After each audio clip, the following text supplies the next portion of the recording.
Everybody's welcome this evening, and thanks very much for logging in again this evening. I will be hosting. I will be keeping an eye on the chat box, and I will be posing any questions to Paul and Kieran as they're presenting. And we hope you're enjoying the webinar series up to now, and we hope that you enjoy tonight's session. As I said, I'll be keeping an eye on the chat box, so if you have any queries at all, just put them in and I'll pose them to the lads. So no further delay out of me, guys. I'm going to hand you over to Paul and Kieran. And as I said, I hope you enjoy the session.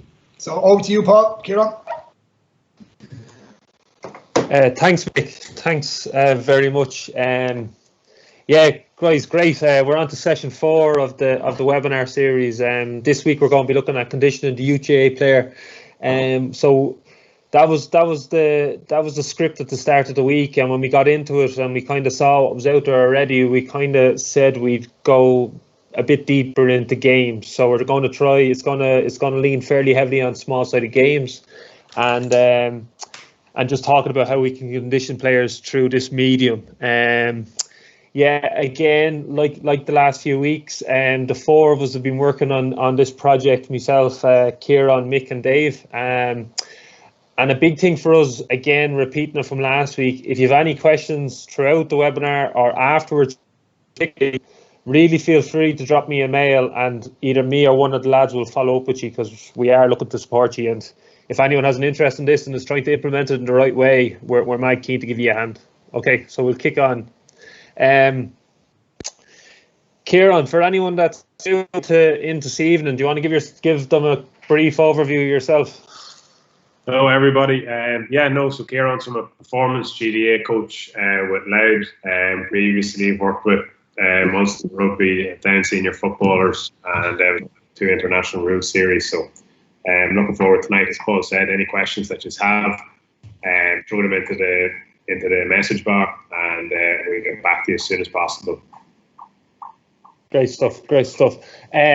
Okay, so the rundown this evening, we're going to have a brief run through of the game, physical demands of the game, and so talk about some of the data that we discussed a couple of weeks back, and then we're going to go into the different types of conditioning methods we have, and then we'll go that bit deeper into small-sided games.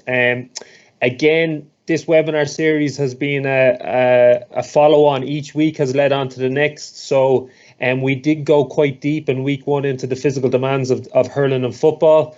We're going to give a brief overview next slide of these demands, but if you feel we left you a bit short, I'd recommend that you go back to look at the slides that we presented in week 1, and also Mick has finally uploaded the video from that onto the YouTube page as well, so I'd encourage you to go look at that as well. Again, if we leave you anywhere short in this next slide, there's quite a bit of content in it. Just make sure you drop a question into Mick and he'll pass it on to us. Okay, so the game demands, some of you might recognise this graph and the table.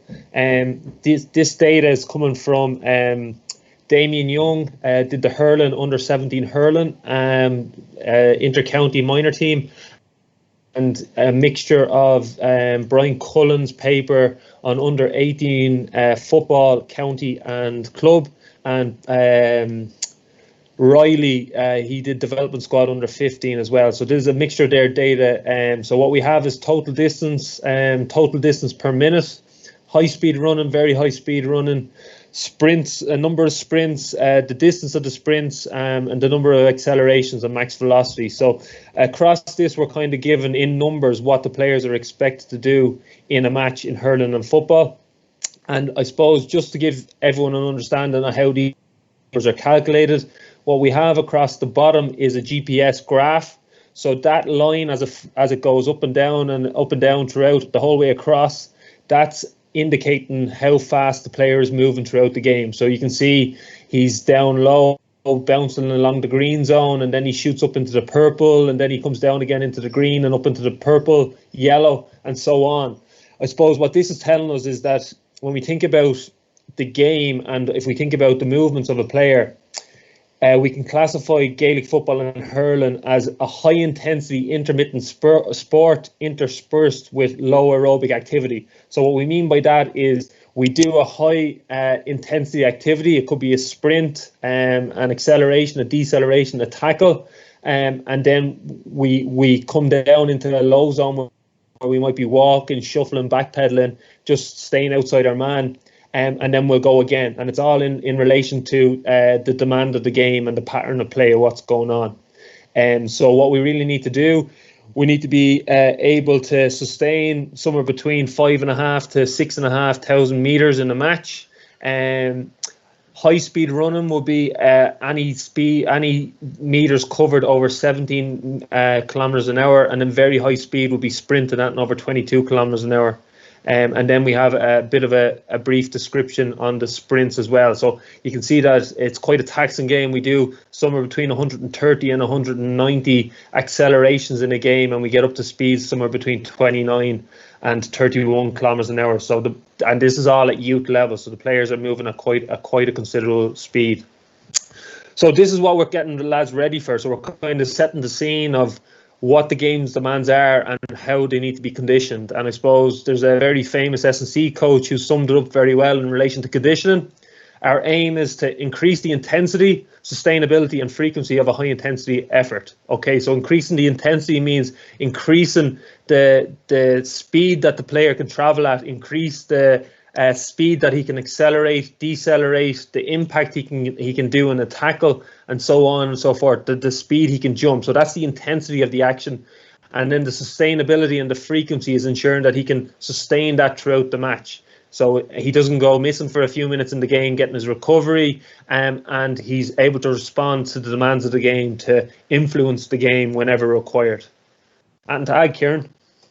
No, that was pretty much all covered there. So that's kind of, as Paul said, painting the picture as we go further into the presentation, and kind of giving a brief summary of what we covered over the last few weeks. Great stuff. Okay, over to you, Kieran. Let's flick on to the next slide there. Yeah. Yeah, so kind of over the next week part of the presentation, we're kind of just going to touch on two strategies: high intensity interval training and small sided games. We're going to take a bigger kind of focus on small sided games, and kind of focusing on putting your game plan or your game model into small sided games, but also getting your physiological improvements as well. And kind of the Kildare lads did a presentation on Monday. If you kind of want to go into the nitty gritty of guidelines, player numbers, pitch dimensions of small-sided games, so that will be sent out later afterwards. If you want to flick down, Paul.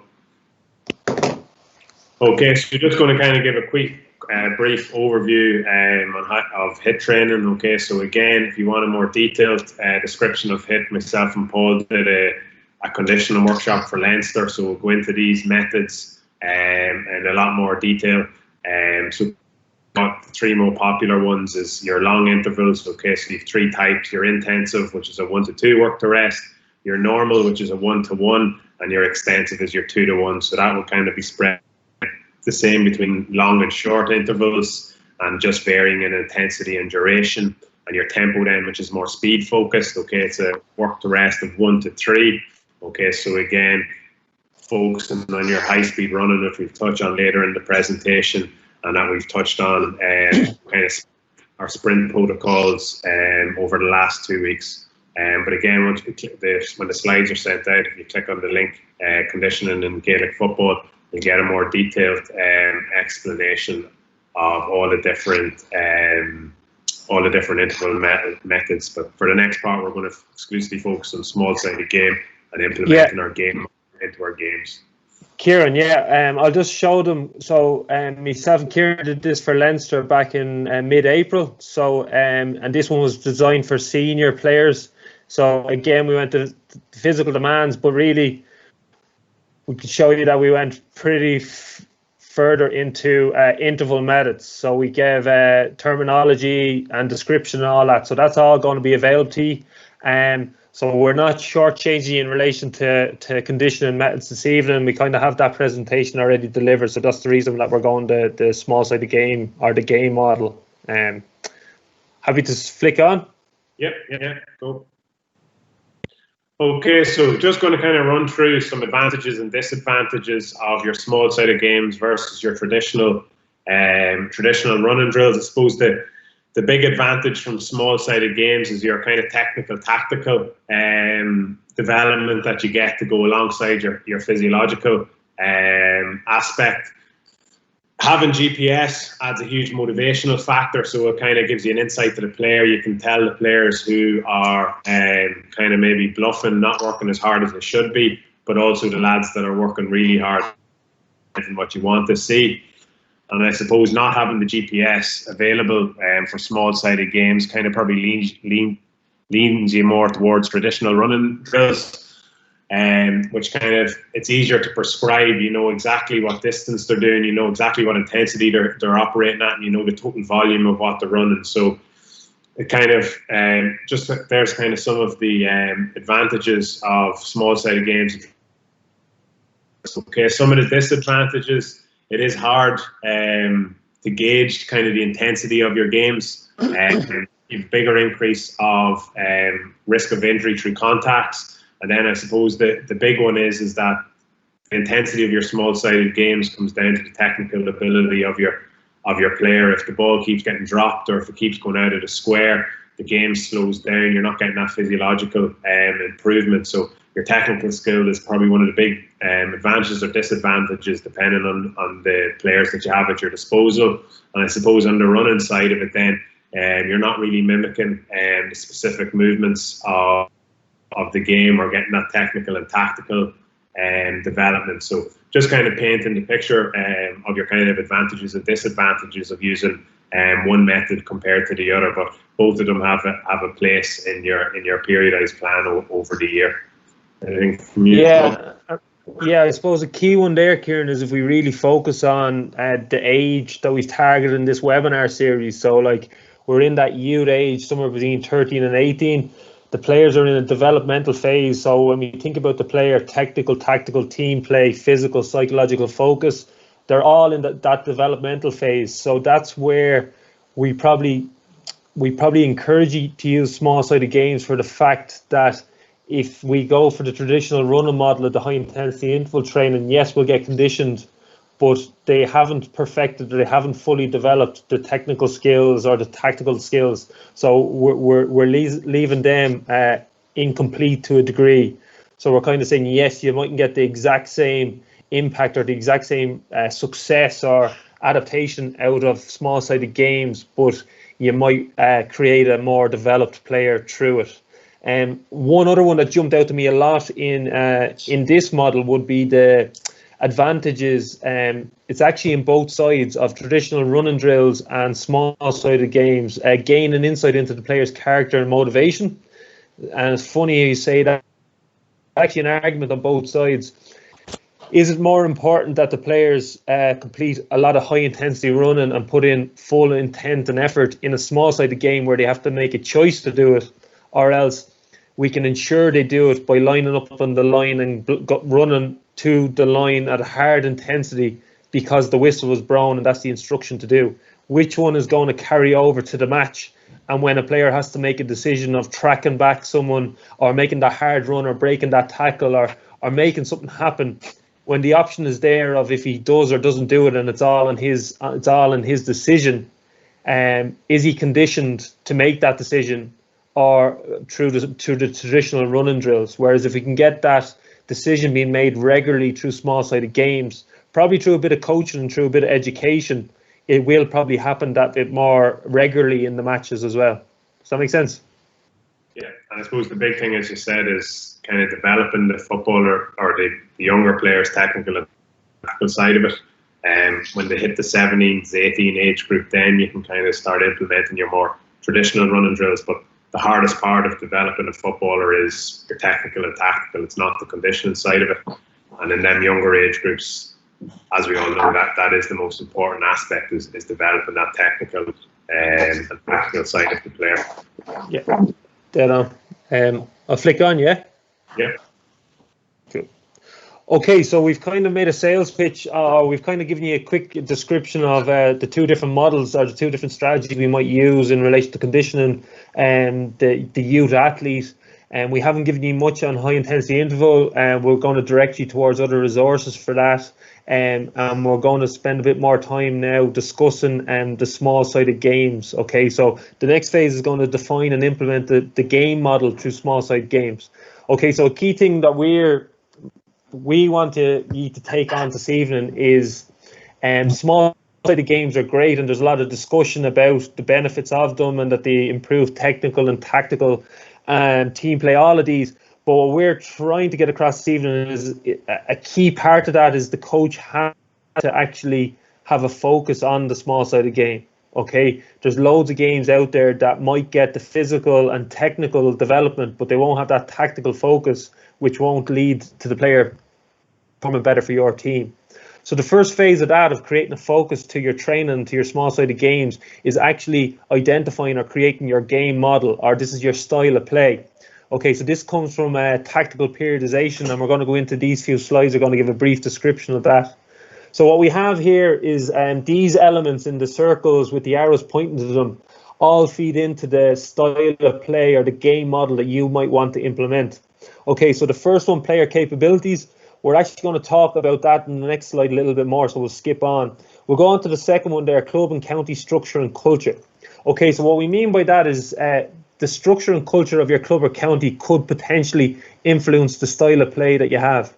An example of that is probably if we look at the likes of Currafin and Galway. Okay, both of them play a nice, attractive, kick-in, long, direct style of game. Okay, all the players are very comfortable off both feet, and they're all very athletic as well. Okay, and I suppose does one influence the other? So Galway would have had that traditional model, and now Currafin have made it, have perfected it over the last few years.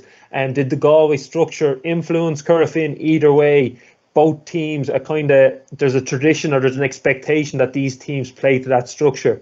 And there was a lot of kind of frustration at Kevin Walsh's methods of coaching the last couple of years, because the Galway people felt that Kevin had gone away from the traditional model of that type of game, which has been implemented by Currafin. And now that Pádraig Joyce is back in, you can kind of see that Currafin model is back in the Galway game as well. Another example of that might be Davy Fitz. Any of the counties he's went to, he's been extremely successful in hurling, between Wexford, Waterford, Clare. But again, there's a lot of traditionalists there in those counties, particularly Wexford and Waterford, that were frustrated by the style of game that Davy had them playing. Even though he won Munsters with Waterford, he got them to an All-Ireland final. He's won Leinster with Wexford, and he was a puck of a ball away from getting to an All-Ireland final last year. But there's still people who'd be frustrated by his style of play or his coaching ideas because of the traditional structure or culture of the county. And the moments of the game, we're going to go into that again in a slide or two, so we'll skip on to that. Again, the coaching ideas will influence your game model. So your kind of ideas are the best way to play the game. So you might be attracted to a style of play, a long style play, a running style play, a give and go, a blanket defense, a transition style. So whatever you think works well is going to obviously influence the way you ask a team to play for yourself. And what this does is all these ideas or all these other aspects are going to direct you towards principles and sub-principles of play. So these are kind of behaviours or structures that we build into our training model, and we're going to touch on that in a couple of minutes. And to add, Kieran? Yeah, just kind of what we're going to outline now in our game model it's kind of our opinion or kind of the game plan we want to implement with our team. So for you as coaches, you got to come away from tonight and kind of put together your own philosophy or add to your own philosophy if you have it, and put in your own principles and sub-principles of play that suit you or your players. So we've just kind of painted the picture. We're just giving our examples, but by no means are we saying this is the way it should be. It's up for you as coaches to design your game model, your principles, your sub-principles. So we're just painting the picture over the next few slides. Yeah. The key takeaway from tonight is the structure we're presenting to you as opposed to the actual play. Okay, so we referenced in the last slide there that player capability is going to influence our style of play, our team, and also the opposition when they're playing against us. Okay, so what we mean by that, we've pulled out some inter-county stars of the current game. who, when we had a chat about it this week, we identified that each of these players influence the style of play of their team, the game model of their team, and generally of the opposition who's coming up against them. So we just go quickly through them. Stephen Cluxton, goalkeeper up in the right-hand corner, he's revolutionised the kick out of the modern football game. Okay, he's the first point of attack for Dublin, so he's a massive arsenal for them. That he sets up the attack. He has the ball down within 7 seconds and it's gone out. He can go long, he can go short, and the numbers that come in of attacks that are started straight from Stephen Cluxton is phenomenal. Okay, so what he's done is he influences his team's game model and also the opposition's. Do they go tight man to man? Do they press up? Do they overload the kick out? So he's having a massive influence in how other teams' style of play is set up to combat him or the Dublin team. We see Michael Murphy next. Okay, so think about Michael Murphy when he's playing full forward. He's probably quite a traditional style player in relation to, you think about maybe Owen Bomber Liston or someone like that, a real powerful man at the edge of the square. But he's just so effective at it that he's going to be a massive attraction for the Donegal lads to kick the ball in long, because every ball will stick. And also he's probably going to make the opposition double team or create an overload in defence to protect against them. If we all think about the Donegal 2012 All-Ireland when they bet Mayo, a long ball in off Carl Lacey on top of Michael Murphy, he threw the full back out of the way and it's a goal. And it's probably the difference in the match. If we go over to the hurling side, down the left-hand corner, we've Paddy Marr reaching for a ball over Walter Walsh. He's influencing the Tipperary team in relation to the opposition now have to think about different ways, coming away from the traditional model of striking the ball long from the puck out down on top of the opposition for the half forwards to compete, because he's so strong in the air that generally you're just hitting the ball onto a wall and it's coming back at you. So now you see the teams are trying to either pull Paddy Marr or Ronan Marr out of the game, out to the wing, or else they're going striking the ball through the lines and going a shorter style game. So again, they're influencing the style of play. Another attacking one, Pa Horgan.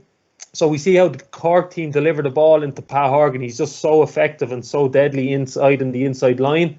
They're delivering balls low and fast on the outside of him, putting him in positions that probably you wouldn't want most corner forwards to be. But Pa Horgan is so accurate on the wings that giving him the advantage of receiving the ball on the outside near the sideline doesn't put him in a negative position, because he can swing the ball over from any position. So again, it's kind of influencing how Cork play. And I suppose the last two, very quickly, TJ Reid and Shane Walsh, hurling and football, two just extreme talents that probably positively influence their team, that if they're near you, you probably give them the ball because they're going to do something magical with it, and they win their own ball and they look after themselves as well. So this is just kind of showing how players or the player capabilities you have at hand or you're up against could potentially influence how you set up or the style of play that you might want to play. Do you want to add anything, Kieran? Yeah, and I suppose just when you're kind of developing your players through them younger age groups, is kind of all the players that are in the picture is a snapshot. All the players are comfortable on both sides. They're comfortable on the ball.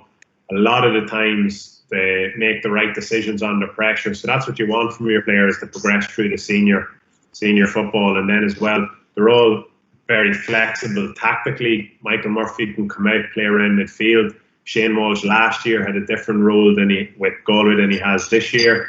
So they can rotate in between different systems. So they're very comfortable in that. And I suppose when you're designing your game model, when you get them to adult football, you want them to be technically gifted, but as well quite aware tactically and quite flexible between different systems. So it's kind of what you want from your players, or how you want to develop your players in them younger age groups leading up through into senior.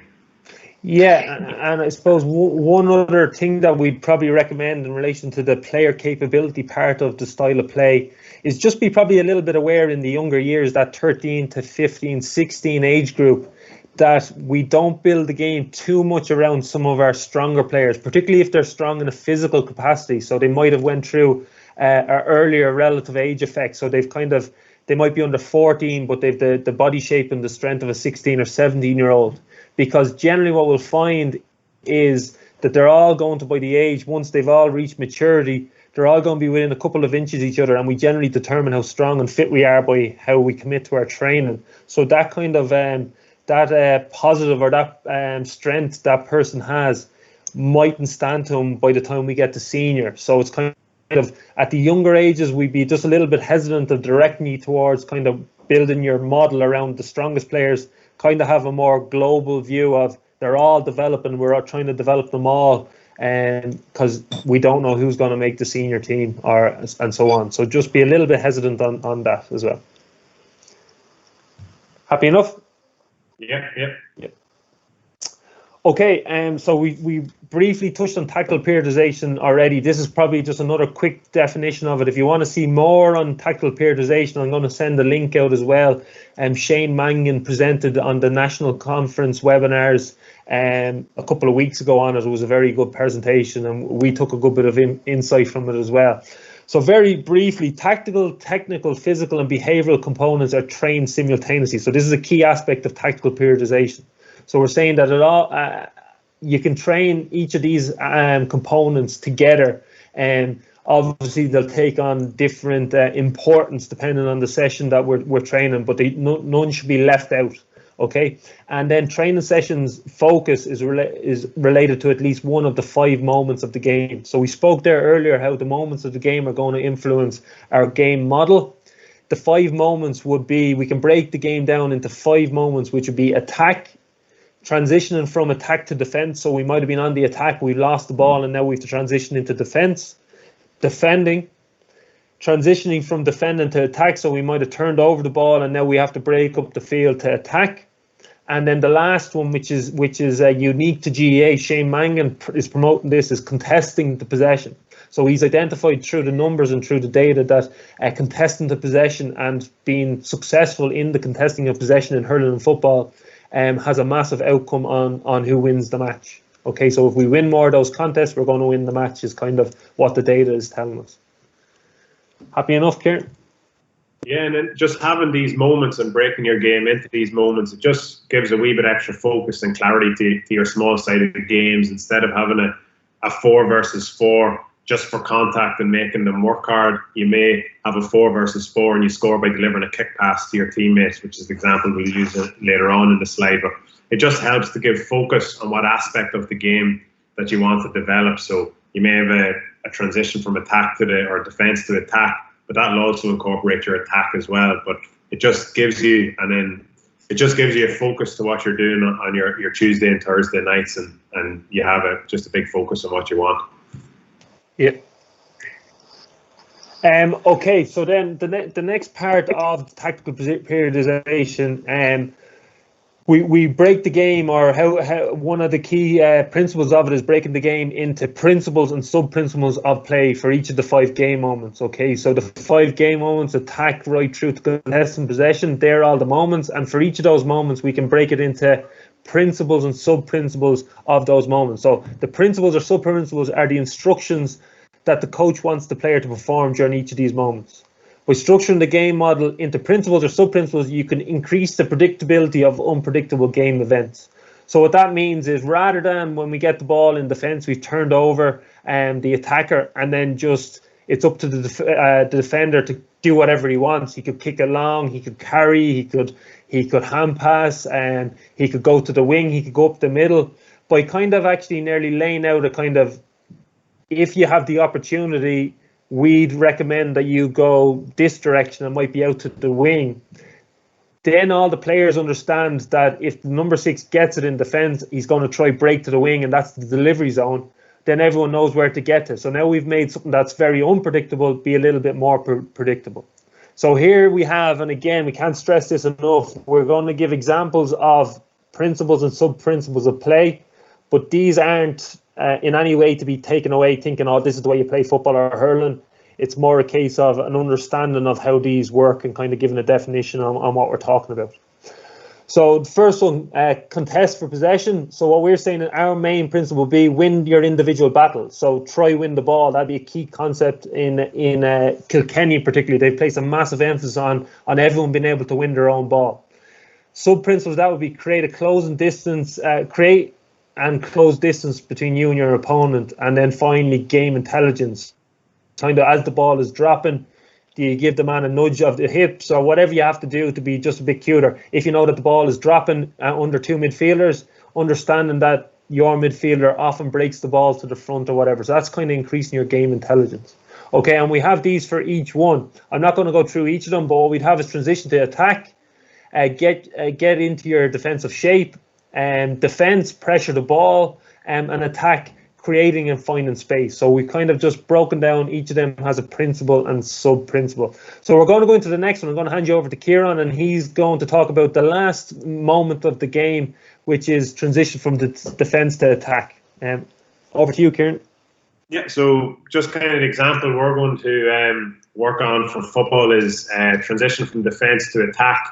Okay, so the main principle of what we want is depth and attack, or movement and attack. Okay, so we want our half forwards to stay deep in the 45, make the pitch big, make the pitch wide. Okay, so providing width, and we want our full forward line to stay deep along the end line again, providing depth and width. If they get sucked up towards the ball, they close the space, and our game plan will break down. We can't deliver that long ball to our half forwards or to our full forward. So what we're looking to do is play a kicking game. Okay, similar. We'll have examples now next. Okay, so trying to play a kicking game with 6 forwards. Okay, we would push your groups to kind of play with the 6 forwards, give the players that development before you exclusively focus on maybe playing with a sweeper or a different aspect that you may go with. Okay, so our main principle, depth and movement and attack, and from that then we have our sub principles. So for it to work, we need our players to look up. Our first pass forward, it may be short or it may be long, but when we get our head up, we're looking to hit our half forward line who are staying deep, or we're looking to hit our full forward line who also are staying deep. Okay.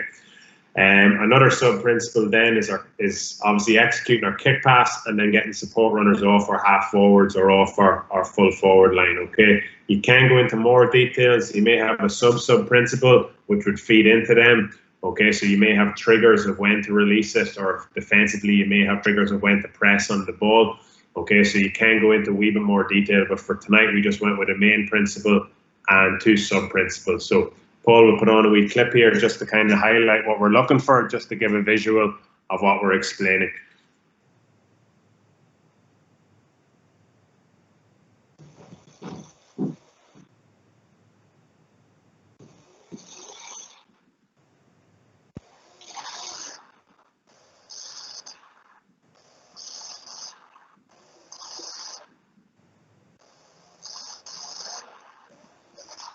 Yeah, so the importance in that clip was Clifford staying long, so when they turned the ball over, they could deliver it into him. Okay, same in this example.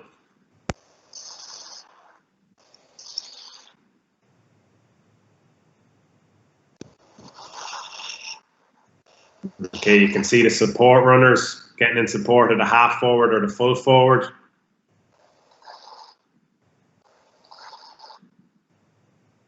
Again, if the clips aren't overly clear when we send the presentation out, you'll see the clips and you'll see exactly. Okay, again, looking up, holding our depth, support runner off the shoulder.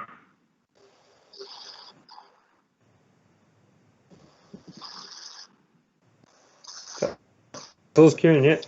Yeah, so as you can see from the clip, okay, that's what we're trying to mimic in our training session, okay? So that's where we're trying to focus on our principles and with our sub-principles. So when we're designing our small-sided games, we want to incorporate these aspects into it. So we want to look up, deliver our kick pass, okay, and we want our forwards to hold their depth. So in the 2 examples we're going to give to now, that's the main focus of these sessions. If you want to flick on there, Paul. Okay, so this is a main principle game. Okay, so this might be a Thursday night. It's a high-speed running focus. Okay, so the players are opening up and sprinting down the pitch. Okay, so the ball will start off the coaches. They'll feed to either the yellow or the blue. Okay, so whoever has possession and breaks through the gates, they play with the forwards who are red in this example. Okay, so if yellow break through the gates, they're looking up, delivering their kick pass to the reds, which may be on the half forwards who are on the switch, or if that pass isn't on, they're delivering into their full forward line. Okay, if the ball breaks down, okay, so if yellows have carried it out there, the attacking team, if the ball breaks down, the greens will play with the blues. So again, they're working on their transition out of defence into attack, okay? So again, they got to work the ball up through the gates, okay? And that would be a score for the defending team, okay? The attacking team obviously putting the ball over the line, or over the bar, sorry, and will act as a score for the forwards. So again, you can see what we're trying to do here, are using our principles of play, looking up, delivering our kick pass, okay, forwards holding their depth, making movement by interchanging, and we're getting support runners. So the yellows and blues will play out of the box, okay? So you're getting support runners off your half forwards or off your full forwards to execute the score, okay? And then even when the defensive team turn the ball over, they're also transitioning and focusing on transition from defence to attack, okay? So some of principal games now is the next example. Yeah, Kieran, just so people don't think they haven't tuned into the wrong one. Yeah, we're talking quite a bit this evening on the tactical is actually the focus, and that's kind of the nature of tactical periodization. But under this then, when me, Seth and Kieran and the lads were designing this, there's a massive aspect in this game of high-speed running, very high-speed running, accelerations, decelerations. So the players through this game, and we're going to give an insight into reps and sets and durations of these games, they are getting that conditioning focus or that conditioning aspect. So it's kind of what we're kind of encouraging is small-sided games are great, and you can play any game. You can play 4v4 possession game, and you could get the physiological development out of it. What we're kind of pushing you this evening to do is have a tactical focus of how it's going to improve how the team plays and still get that physical development as well. Is that fair enough, Kieran? Yeah, no, exactly. Like, as you can see, it's 12v12 here, so it's obviously full pitch. So they have to operate at huge speeds to get support of the forwards, or when the defenders turn the ball over, they got to transition at huge speeds. So there is huge physiological adaptations here that can occur. But as Paul said, we're getting that, but we're also getting our philosophy of play embedded in our small-sided games. Yeah, dead on. Okay, so this is our sub-principal game. Okay, so this would fall into our Tuesday, which we will give an overview at the end of the session. Okay, so it's more focused towards acceleration and decelerations, small-sided pitch. So you can see it's 4v4 either side of the pitch. Okay, what we're focusing on here is one of our sub-principles is looking up and delivering our kick pass to our teammate in the other square. Okay, so to score, delivering a kick pass. Okay, so on one side the ball, it's 4 versus 4, 3 hand passes, and then to deliver the kick pass to one runner coming out of the square. Okay, so the ball is delivered, and then the blue team will work it back into the square to make 3 passes in the square, and then they got to look up to deliver it back into the other square. Okay, so if the ball can't come, the runner's got to go back into the square, and then a new runner will have to break out. So again, you're working on your timing, but you're also working on your patience to deliver the ball. Okay, so it's working on our sub-principles, but again, you're working on your physiological side of it. Okay, so in the small-sided squares, it's small, it's intense, there's contact, but they have to look up, they have to deliver their pass, which falls again back into our game philosophy. Okay, and on that, Kieran, we're simulating the nature of the game as well, that when the ball is down your end, you're going to be full on, it's going to be very intense and very taxing, and then the ball is going to travel out up to the other side of the pitch where that's the low activity occurring again, where you recover and then you go again. So we're replicating the nature of the game, and I suppose where this benefit occurs as well is we can't tell how long the rest periods are going to be in the match, and we can't tell how long the rest periods are going to be in this match. If the ball stays up there and they keep getting intercepted after 2 hand passes, well then this group down the far side are going to get a longer rest. But that can happen in the match as well, so it's not always on the clock every 15 seconds we run. And that's a benefit as well. Exposing players to unpredictable bouts of work and rest is of benefit. And then next slide then. We're on to the hurling. Okay. Right. Apologies to all those hurling coaches that had to endure football there for the last few minutes. All right. So hurling, we've gone for the attack. Okay. So what we're saying is the moment of the game is the attack. Our main principle is probe for a goal. Okay. So what we mean by that is when the ball goes into the forward line, our first thought is there a chance of a goal? Can I test the defender? Can I break the tackle?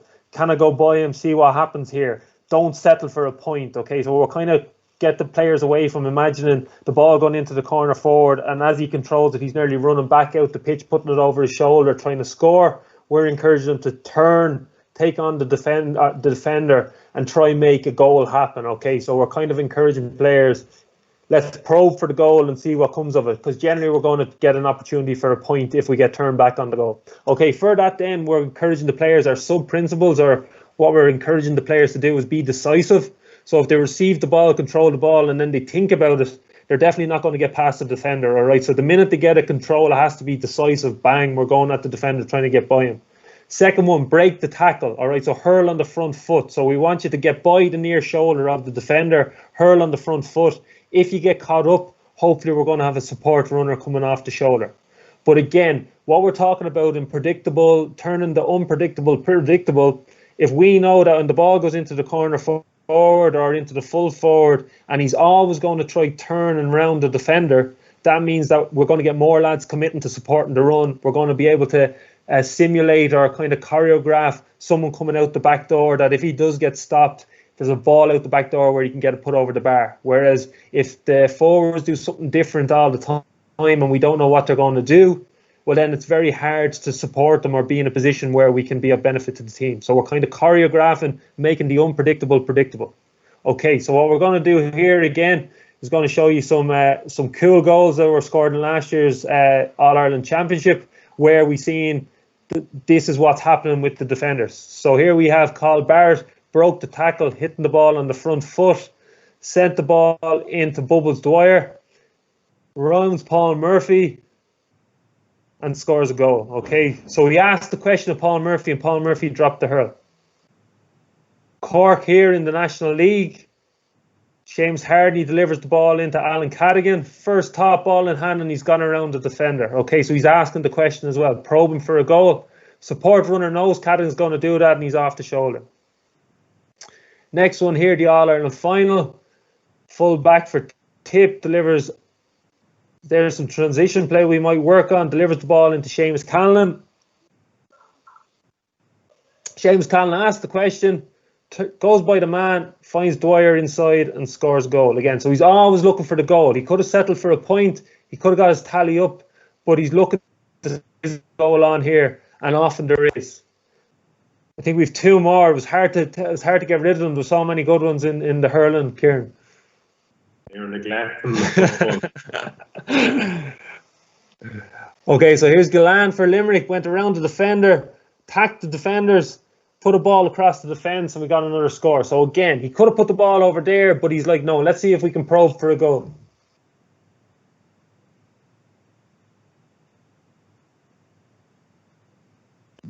Okay, and last one, probably the best man to do it at hurling or football is Con O'Callaghan. So he gets the ball, there's a point. Most lads would be happy taking the point, but he takes it on and goal, and he gets nailed for it as well. Some people argue that Con runs in at goal because he can't strike the ball, but I wouldn't mind him on my team. Okay, so all we're doing there is we're painting the picture that probe for a goal as often as you can. Forwards always ask the question, is there a goal on? Okay, because we'll always generally get an opportunity to score a point. How we're going to develop that then, again, so this is the principal game. So this is the main emphasis of what we're looking for, okay? So the first thing we have, imagine that picture of Carl Barrett being cut around the middle. He breaks out of the tackle. Okay, what we're asking, or the instruction is that you have to break out the front of the grid. So those blue lines around the back of the grid, you're not allowed out any of that zone, okay? So the red team are attacking. They have to break out of the front of the grid, so they can break out either side of the front half of the grid or out through the front gate.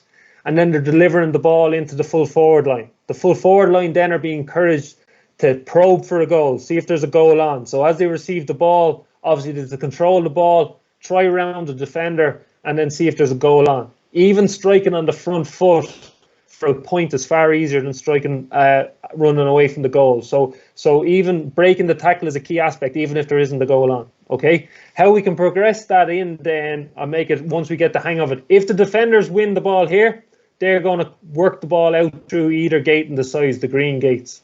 Okay, and then the progression we'd have is we'd add in a half forward line. So the same thing would happen around the middle. Red team are attacking. They have to get out through the front gates, deliver the ball in to any of the forwards, generally be into the full forward line. And then what we have then is, imagine that Cork clip again, where Alan Cadigan rounded the defender and you had a wing forward steaming in off his shoulder going for a score. So we're bringing in that added element. We've also been bringing in a more realistic or more closer related to the real match. Now we've the added difficulty for the deliverers that they have to get it over a half back line or a bit of traffic around the middle, so they can't just hit a ball in low or it'll be intercepted by a defender around the middle. Okay, so that's the principles of the game. What we're looking for is the forwards in attack to probe goal, the lads around the middle from a transition to a forward point of view to break the tackle and strike the ball on the front foot. Okay, and then this will be our sub-principal game. So again, apologies about the graphics. I know it can be quite hard to understand descriptions like this, but bear with us. The game instructions, so we've the red team against the green team. The reds are shooting right to left as we look at the screen, and the greens are shooting left to right as we look at the screen. Okay, the ball is starting up in the right square. That's a red defender in the right square. If he works the ball out through the red gate, he delivers long to the red team. If the red team secure possession, they have to try get through either one of the gates. So they might break the tackle and solo through. They might try break the tackle and have someone coming off the shoulder to get through, and that'll be a score for their team. Okay, so that the ball and the green start the game off again. They have to work the ball out. The green defender has to work the ball out through the front of the square and deliver to the green team. The forwards for the greens have to work to the back gates and the back square. Okay, so apologies again if anyone has any questions. Mix standing clear on the message board, but that's what we're looking for there. Again, you see what we're looking for in the game. The forwards being encouraged to come out the front of the box. They're striking the ball and looking for a delivery on the front foot, and the defenders or the forwards who receive the ball are always trying to turn the man and get through a gate. Okay, so we're simulating what we want in the match, and that's a sub-principle. Okay, happy enough? Yeah, so just as Paul said, if there's any questions, do fire them in. I know there was a lot of information there between the games and kind of setting our stall for our game, so do fire in any questions if you have them. And again, you can think about watching this game. We'll have these games happening a lot in our training sessions, and we're doing some great work out the pitch. We just think by watching the last couple of webinars and seeing what's going on and kind of referring back to our own training, by actually painting the picture of what we want the players to do, we're actually going to get nearly more motivation and more application to the games, which increases the physiological adaptation and increases the accelerations, decelerations, high speed running, the hits, the tackles, the switches. All that goes up when the players really commit to the activity. So by increasing the tactical awareness and letting the players understand what we want, we're actually, everything's coming up together. Yeah, just to come in on that as well, lads, I think it's widely accepted the importance of small-sided games, and what the lads are presenting on here is, yes, we all appreciate the small-sided games, and what the lads are really presenting on is that focus, just to really zone in on the focus of our small-sided games, as opposed to just putting up 4 cones and, as Kieran alluded to, just doing a random tackle drill that's going to get the benefits 100% of the physical and technical. Let's just try and get a little bit smarter, kind of box clever, and actually try to get that focus with the game. And as the lads have said, the physical development is nearly a byproduct of these games. So like the last 2 webinars was very much focused on fitness, speed, multi-directional in isolation, whereas this evening, the beauty of it is this evening with conditioning, we can actually blend in all our love of the game, and it's a byproduct of programming small-sided games intelligently and with a bit of focus on it then. So just to come in on that there, and just to let everybody know, and keeping an eye on the questions if anybody has anything yet. Great, thanks, Mick. Okay, we'll move on. So, Okay, so this is probably going to give a bit of science for anyone who's wondering, okay, well, what's going on? All right, we can't just be going out and throwing cones down on the pitch anywhere. Okay, so there's been a couple of studies done by Mangan and Casey over the last couple of years on kind of seeing, well, what does the different size pitches do to the game, and what's the physical demand and the physiological and technical demand, or how does it influence what's going on in the trainings? So a very cool study done by Mang in 2019, he set up the exact same game across 3 different size pitches. So it was an 80 metre by 20 metre pitch, a 60 metre by 20 metre pitch, and a 40 metre by 20 metre pitch. He played the exact same duration, so it was 4 minutes of work followed by 4 minutes recovery, and it was 4 aside, so it was 4v4. Okay, so what he found was that the pitch size impacts the physical and technical performance of small-sided games.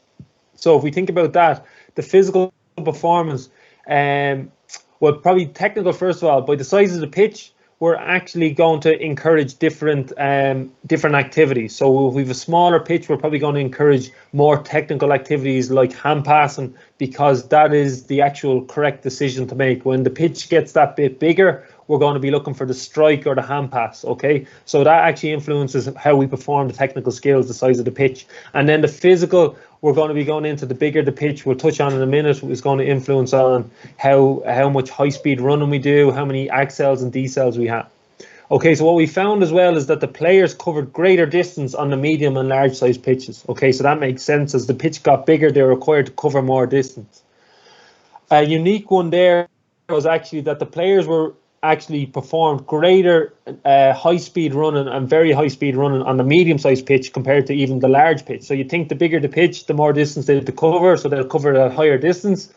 But what they've come up with, or the kind of their recommendation or their kind of presumption on it, is that actually the distance was that large that the players lost a little bit of motivation to make that 60 or 70 metre run once they broke the first tackle to get through the gate. Okay, so by actually having the distance that bit shorter, the motivation stayed higher, that when the player broke the tackle, reaching that gate was that bit more achievable, so they went at a harder pace. So motivation came into play.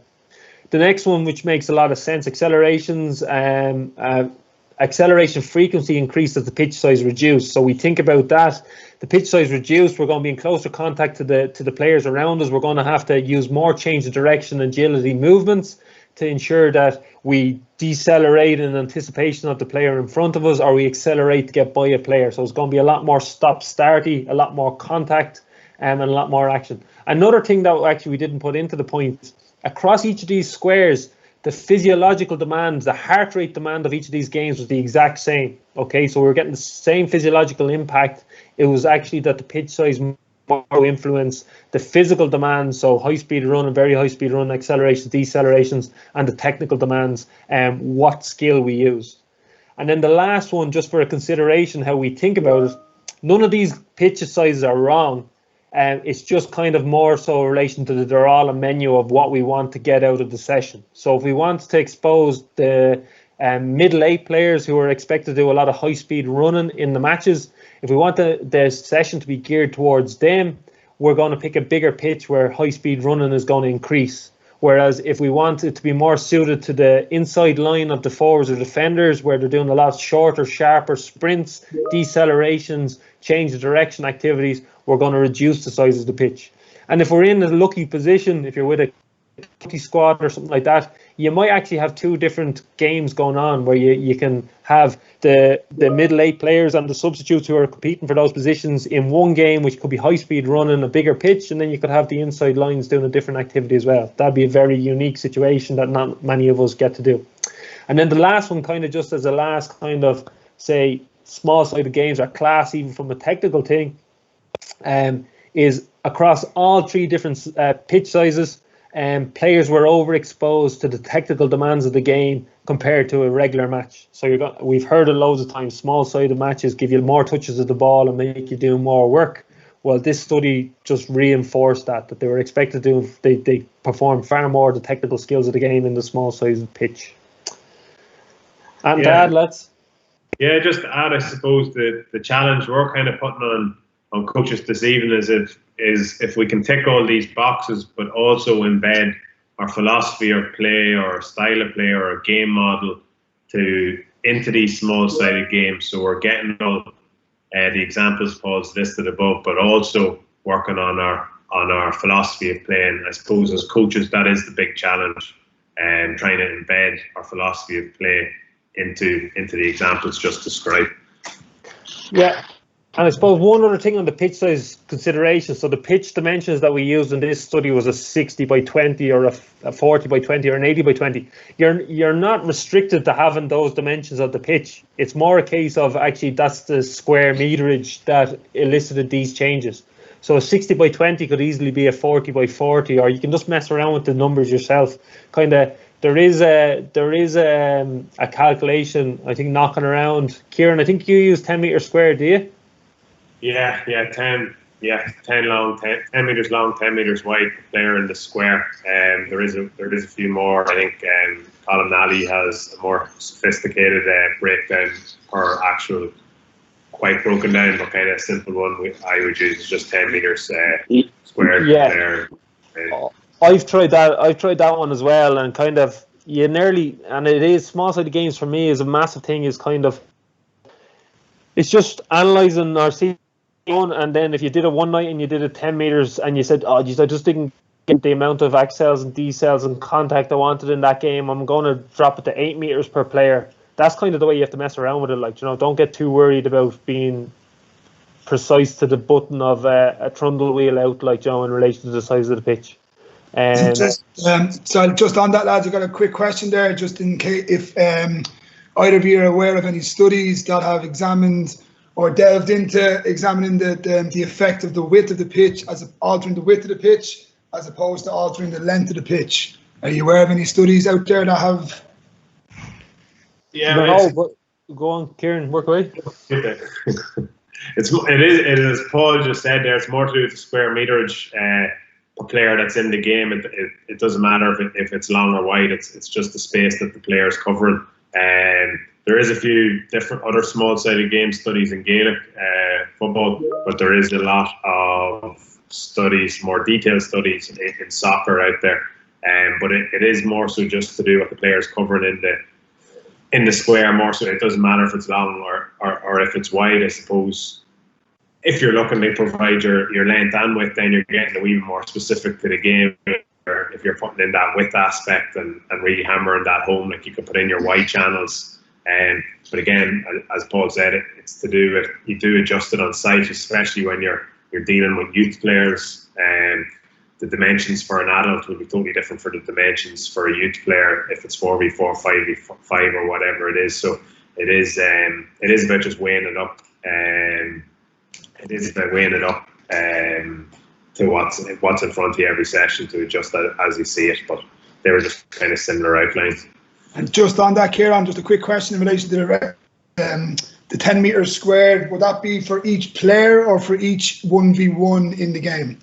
Yeah, so like if it was 5v5, it would be kind of a 50 by 50 square. But again, that depending on your players' capabilities, that might be too big.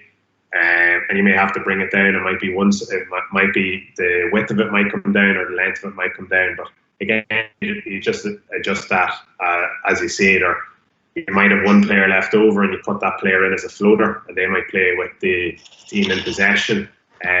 So again, I wouldn't get hung up too much. Like as that study shows, like 3 different pitch sizes and you still got your physical improvements, like your heart rate was the same throughout all pitch sizes.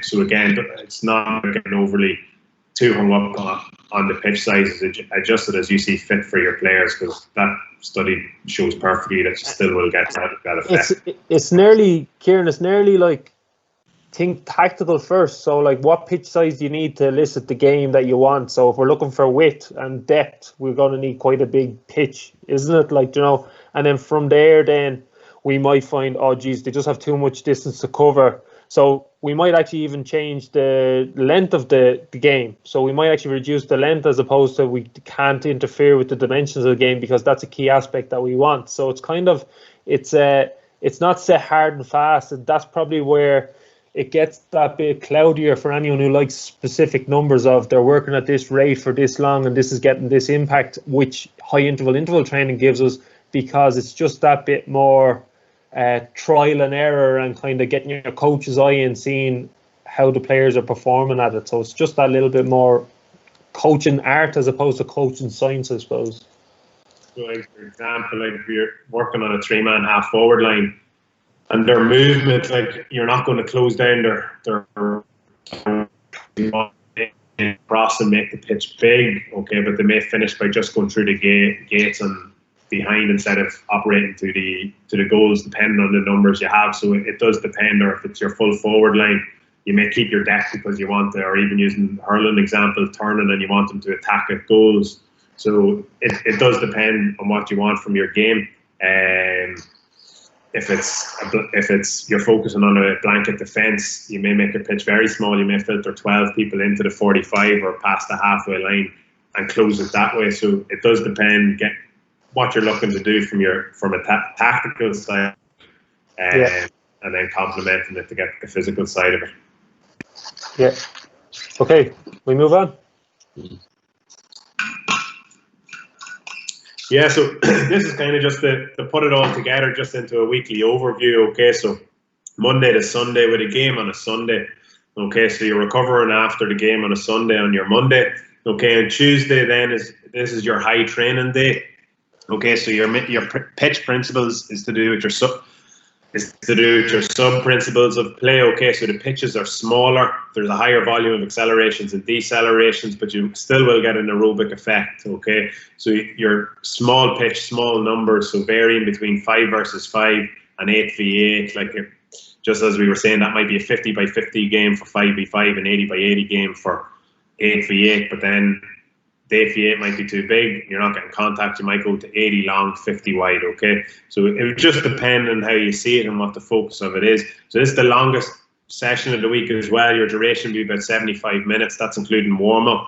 Okay, inside your session, your games are small and intense, so 3 to 5 minutes, 2-minute rest, okay, with maybe a quick coach debrief, okay, and you might do this 5 times throughout the session. Again, you got to judge on where your players at from the Sunday. If they're still really fatigued on the Tuesday, you may adjust as you see fit. Okay. Same again going into your Thursday session. Okay, this is your main principles. Okay, so big pitch focus is high speed running, very high speed running. So the players are opening up. They're covering big distances at fast speed. But again, they're still going to get their aerobic element. Okay, because it's over a long period of time. You're training for 45, 60 minutes, but inside that, you're going to be hitting your high-speed running. Okay, again, your players determine 9v9, 15v15. Okay, if you're 9v9, you might not go full big pitches. You might lose the players. Okay, so you may have to set up differently. But again, it's depending on what numbers you have at training and what you can implement. Okay, but you're looking to create that high-speed running. Okay. Your game durations are a wee bit longer, so you want to focus on your main principles of play. You want to work on your transition from defence to attack, so you want them covering big distance, getting up your support runners, as we explained earlier, and your game repetitions might be 1 to 3. Again, very important to gauge what your players feel like coming into the Thursday, and then obviously, most importantly, how important is the game on a Sunday? Is it a challenge match? Is it early pre-season? Can we still go big on Thursday? Yes. If it's a league game, that might not have huge importance on it, yes, we could go a wee bit bigger. If it's championship, yeah, it's a different story. We may tailor on the 45-minute side of it. Okay, so again, it is very important to communicate with your players, see where your players are at, and get a gauge yourself and see what the players are like during the session. If you see them fatiguing, you might stop at 45 minutes, you might stop at 40, especially if it's an important game on a Sunday. And then on the Sunday, obviously, it's a game, okay, that's including your warm-up. 15v15, obviously, okay, and it incorporates everything, high speed running, very high speed running, and your aerobic element. But inside your main principles, you're still going to get accelerations and decelerations. The intensity of them may be greater than on the Tuesday, but the volume will be higher on the Tuesday. So don't be getting caught up too much. It's just the main principle on Thursday is your high speed main principles, and on your Tuesday, it's your small pitches, sub principles, accelerations and decelerations. Anything you have to add into it? Yeah, a couple of things, I suppose. Sunday's in there as we've included the match and we've put in all the details of the match because that is another training, physical training aspect. So, like, you know, and it's probably one of the biggest ones that we have. So, like, don't underestimate that the training effect that the actual match exposes the players to as well. And then, as Kieran said, I suppose in the youth section where we are, and we don't have an answer for you, I suppose, but we just have to be aware of it is the multi-sport player and the dual player, or the player playing multiple ages. They might have to, we just might have to alter it that slight bit, and generally probably this is the one area that we probably will try keep them involved if we can. So this is the game. Let's just remember that we're just actually playing the game that they're here to play. We'll probably strip away all the other stuff like the isolated linear speed work or the multi-direction work or any gym work we're doing. They're probably the first ones to go. This is probably the last one to go, because this is all based on how we play the game, and the players need to understand the style of play and the game model that we're trying to implement as a team. Yeah, and I suppose as well, to even add, if you do have to adjust on the pitch, like you may just pull one of the players who may have a high training load just from one of the games. So instead, if you're doing 4 or 5 minute games, they may only do 2 of them. Okay, but they're still included, and they still know the principles of what you're trying to embed. But again, as Paul said, the other aspects would probably go first, or would go first, before you take away from what they're here to do, and that's to play football or hurling. Yeah, and as well, particularly in weeks where we're doing well, or we're coming up to championship, or the team is going well, and you're happy where they're at. These aren't set in stone that you have to do these reps and durations and stuff like that. Like, Joe, particularly if you're coming up to championship and you think the work is done and they've clicked it and it all is just going well. You think, geez, they have it on. We're sound. You can always cut the session there. You're ready to go. Like, you know. So, the 10 to 15, very seldom. We'd hardly ever get to 15 minutes on Thursday. We'd hardly ever get to a 15-minute game by 3 on the Thursday. That'd be extremely seldom. So where we'd probably, if anything, where we'd use the 3 reps, it'd probably be in the 10 or maybe even 8 minutes. It could be. So that's where we kind of use the 3 reps will be the lower end of the duration, and the higher end of the duration will be for the lower reps of the games. That's kind of the model we'd use. And then on the Tuesday, where we use the high reps, again, it's probably in that earlier phase where we're looking for that extra conditioning aspect as well. If we're really just trying to groove the game pattern, we probably don't want to be trying to groove it in too much of a fatigue state either. Is that fair enough, Kieran? Yeah, nothing really much to add in that yet, but that's perfect. Yeah. Okay, so that is us pretty much, guys. We're probably a bit quicker this week. What we have here, I'll send this out and it'll all be linked up, and I'll give you. So we'll have myself and Kieran's presentation where we did conditioning Gaelic football, which places more emphasis on the intervals, and there's a video for that as well.